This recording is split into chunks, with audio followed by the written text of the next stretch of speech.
आपन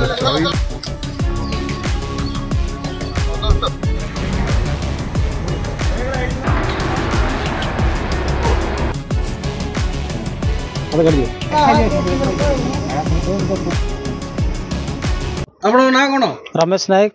कोन हेची कोन अभियोग आज्ञा आगुर आम जगह डिस्प्यूट थिला आमे सेमान सहित बसिक आम कथबार्ता होइतिलु सेमान आम कथा देइथिले तथापि से कथार आम किछि आंसर मिललानी तेणुक आम 5-7 वर्ष तले जाइथिलु सेमान आम किछि कहलेनी तापर आम जेतले 4 मास पूर्व तांको जणैथिलु 4 मास पर मध्ये सेमान किछि ए काम पर गुरुत्व देलेनी तेणुक आम आम जगह को बाध्य होई गलु बाध्य होई 4-5 दिन जीवा पर ए दुर्घटना आज आरंभ होई कोन हेची दुर्घटना किया फुल काढीबा को जाई कोन हेतला किमति आक्रमण हेतरा कोन आमर जगह सेटा आमे फुल काढीबा गला भीतर तांके जोर जबरदस्त जाई आमु आक्रमण कले सिंदरापल्ली पिंटू नायक कोन हेतला कोन पे आज सकाळ आज्ञा आमे फुल काढा गला भितरे संगे संगे जाऊ जागा तांके सारे बाड़ा बाड़ी करी काती कुराट रे हम आक्रमण करले कोन पे फुल आने फुल आम जगह लिए आमे जाइथिलु फुल काढा पे तांके कहले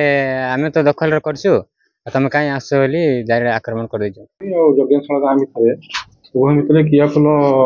तुला को नहीं उभय भितर पाठखंड होता उभय भितर भी मारपिट होता से जगत आम 2टा केस केस कलापर आम स्पट रे तदन कलु उभय मध्य पाठखंड होती उभय मध्य बाड़िया बाड़ी से आम उभय पक्ष को थाना रिटर्न लिखुचु विरुद्ध कार्यानुष्ठान टोटाल आम 17 जन को उभय पटु 17 जन को रिटर्न करूँ तदन चलती अरेस्ट।